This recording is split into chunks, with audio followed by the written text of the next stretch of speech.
Bismillahirrahmanirrahim. Kembali di majlis yang mulia ini kita mempelajari Kitab Tauhid di Syekh Muhammad bin Abdul Wahhab rahimahullahu ta'ala. Dan bab yang sedang kita bahas masih pada bab yang pertama, yaitu membahas dalil yang keempat, ya. Di mana dalil yang keempat ini bukan hanya menjelaskan kepada kita tentang hakikat dan kedudukan tauhid, tetapi juga berisi wasiat ilahi, wasiat-wasiat Allah Subhanahu wa ta'ala kepada para hambanya, yang tertuang dalam surat Al-An'am ayat 151 sampai 153. Dan pada pertemuan yang lalu telah kita sebutkan sampai wasiat yang keberapa, jemaah? 4, ya. Nah,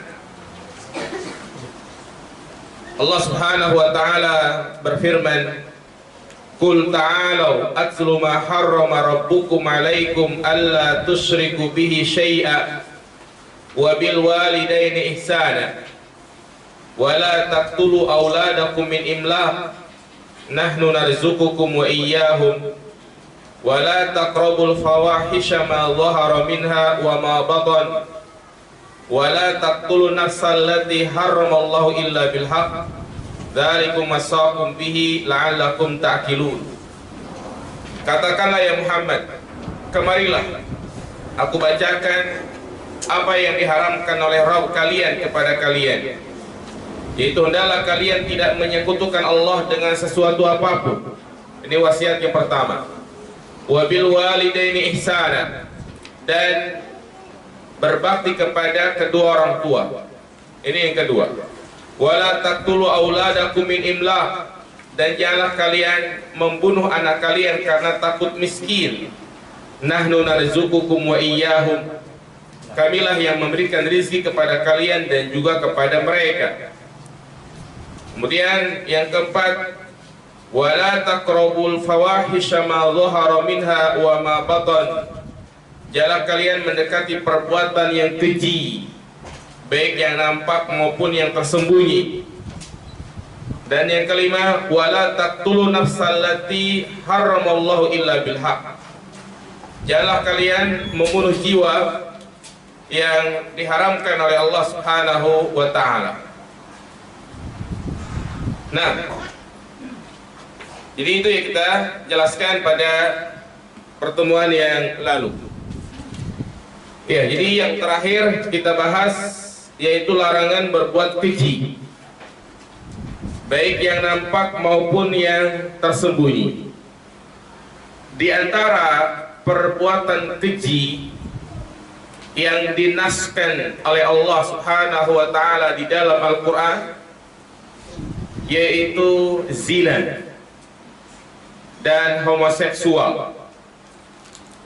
Allah katakan, wala taqrabuz zina innahu kana fahishatan wa sa'a sabila, janganlah kalian mendekati zina, karena zina adalah perbuatan keji. Tentang homoseksual juga Allah katakan, waluton idh qala liqaumihi a'innakum lata'tunal fahisyah. Nabi Lut ketika mengatakan kepada kaumnya, sesungguhnya kalian benar-benar melakukan perbuatan keji. Ini secara nas Allah sebutkan zina dan homoseksual adalah perbuatan keji yang harus kita tinggalkan. Bahkan ya, Allah sampaikan tentang homoseksual dengan isim ma'rifat, innakum lata'tunal fahisyah, menunjukkan kepada kita bahwasanya homoseksual itu lebih besar dosanya dari perzinahan. karena dia adalah perbuatan yang menyalahi fitrah, fitrah manusia, fitrah binatang, fitrah tumbuh-tumbuhan, fitrah yang Allah tetapkan bagi manusia, di mana Allah tanamkan rasa cinta kepada lawan jenis. Zuyyina lin-nasi hubbus syahwat minan nisa. Dijadikan indah pada pandangan manusia, yaitu cinta kepada lawan jenisnya. Ini fitrah yang sesungguhnya. Maka apabila ada rasa syahwat kepada sesama jenis, ini menyalahi fitrah yang harus diobati, penyakit yang harus disembuhkan. Jangan sampai dia pasrah atau malah berkata ini sudah ditakdirkan oleh Allah Subhanahu wa taala. Nah, kemudian yang kelima, jamaah sekalian, di antara wasiat Allah yang ditujukan kepada kita, wala taqtulun nafsal lati haramallahu illa bil haqq. Janganlah kalian membunuh jiwa yang Allah haramkan kecuali dengan alasan yang dibenarkan. Jadi Islam adalah agama yang betul-betul menjaga darah, menjaga nyawa. Maka setiap terjadi pembunuhan berarti dia telah melakukan dosa yang sangat besar. Begitu besarnya dosa pembunuhan, Allah Subhanahu wa taala memberikan ancaman yang sangat keras. Di dalam surat An-Nisa ayat 93, Allah mengatakan, wa may yaqtul mu'minan muta'ammidan fajaza'uhu jahannam khalidan fiha wa ghadiballahu alaihi wa la'anahu wa 'adda lahu 'adzaban 'aziman. Barang siapa yang membunuh seorang mukmin dengan sengaja, menusuknya dengan pisau, menembaknya, meracuni, dia tabrak dengan sengaja, maka Allah katakan fajaza'uhu jahannam, balasannya adalah neraka jahannam, khalidan fiha, kekal di dalamnya, wa ghadiballahu alaihi, Allah murka kepadanya, wa la'anah, Allah melaknatnya, dan Allah sediakan baginya azab yang besar. Jadi di mata Allah pembunuhan adalah suatu perkara besar. Hilangnya dunia itu masih ringan di sisi Allah daripada terbunuhnya seorang mukmin tanpa ada alasan yang dibenarkan. La zawalud dunya ahwanu indallah min qatli mu'minin bi ghairi haqqin. Hilangnya dunia itu lebih ringan di sisi Allah daripada terbunuhnya seorang mukmin tanpa ada alasan yang dibenarkan. Maka dari sini Allah juga mengharamkan perbuatan-perbuatan yang itu menyebabkan hilangnya nyawa seseorang. Semua tindakan-tindakan yang mengarah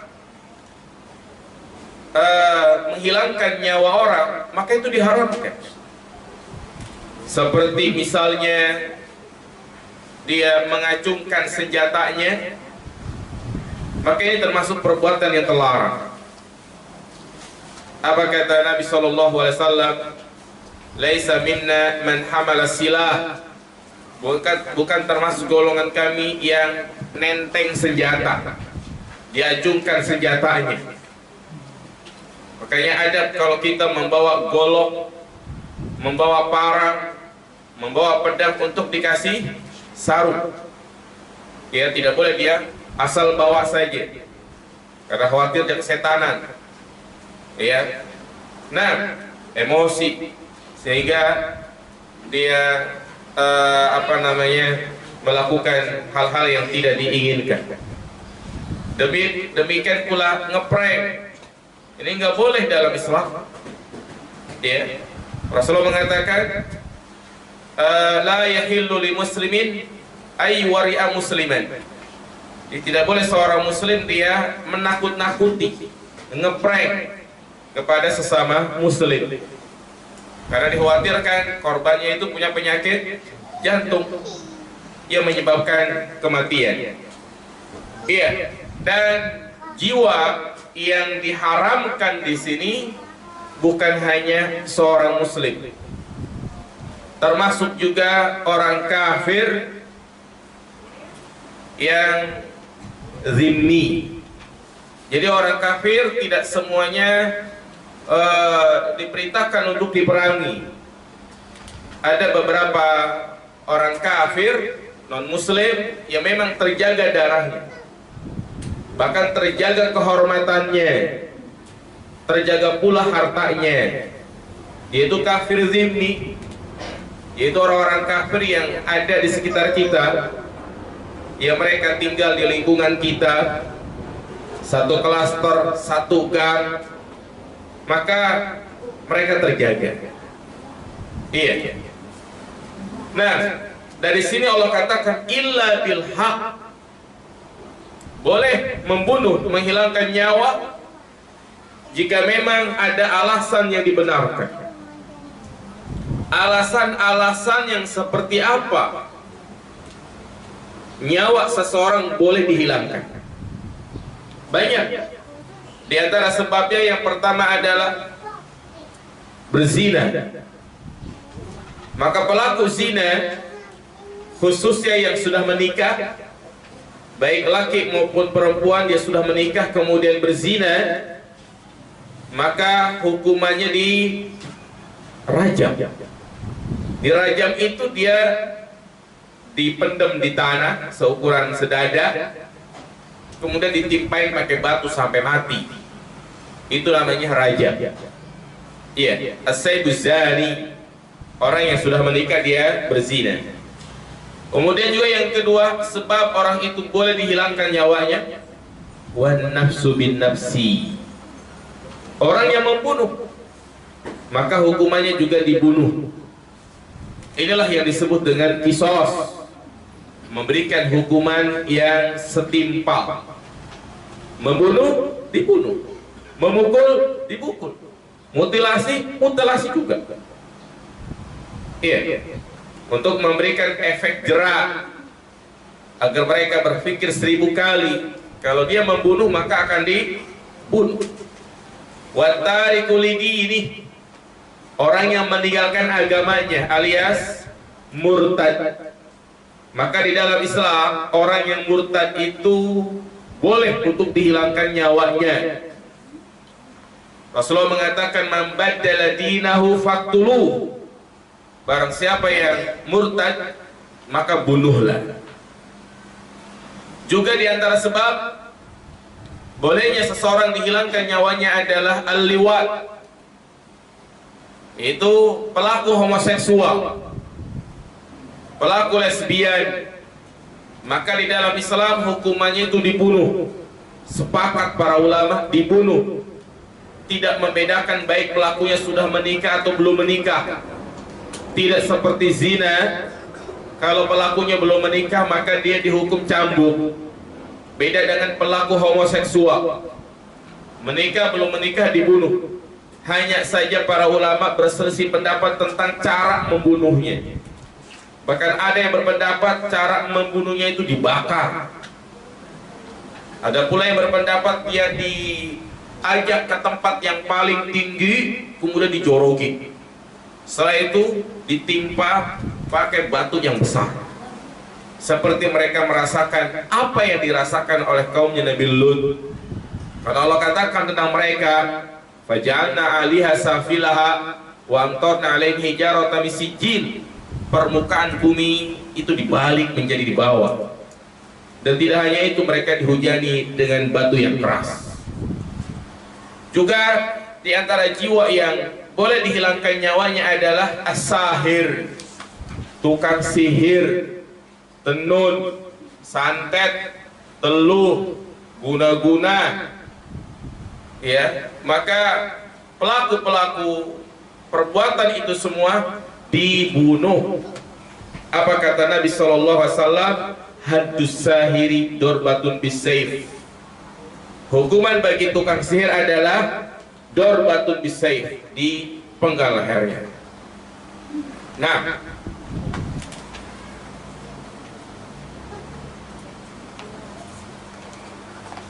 juga sebab seseorang boleh dihilangkan nyawanya, yaitu orang yang menggauli hewan, melampiaskan syahwatnya kepada hewan. Nabi sampai mengatakan, jemaah sekalian, ya, apabila kalian mendapatinya maka bunuhlah dan juga bunuh hewannya. Menunjukkan hal seperti ini mungkin pernah terjadi. Ya, mungkin kita merasa nggak mungkin seorang melampiaskan syahwatnya kepada binatang. Mungkin jemaah sekalian. Makanya bersyukur kita kepada Allah Subhanahu wa taala ketika kita diberikan kepuasan kepada lawan jenis. Ya.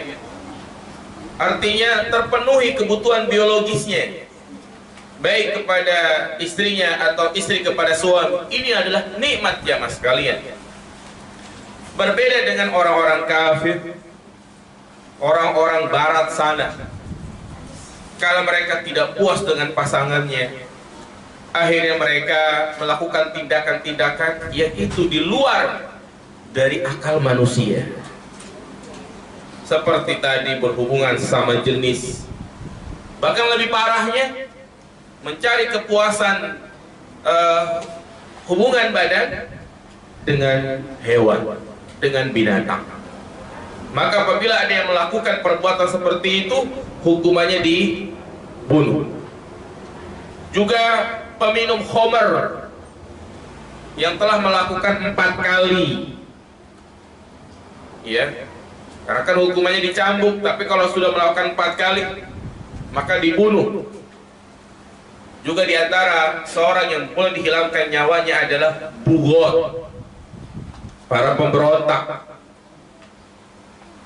Atau juga adanya khalifah yang kedua. Apa kata Nabi SAW? Apabila di bai'at 2 khalifah, faqtulu ahaduhuma, maka bunuhlah salah satunya. Itulah, ya, beberapa sebab di mana nyawa seseorang itu boleh dihilangkan. Namun yang perlu diingat jamaah sekalian, bahwa yang menetapkan hukuman ini bukan dikembalikan kepada setiap individu, tetapi hukuman ini yang menetapkan adalah pemerintah, ya, hakim. Tidak bisa kita main hakim sendiri. Inilah pentingnya di suatu masyarakat memiliki pemimpin yang adil, yang menetapkan hukum syariat. Gak bisa sembarangan. Misalnya ada orang berzina di satu perumahan, langsung dibuat lubang, dipendam, ditimpain pakai batu. Ya, antum yang dipenjara. Nah, karena ya kita hidup di suatu negeri memiliki aturan-aturan yang aturannya itu tidak berlandaskan Al-Quran dan As-Sunnah. Iya.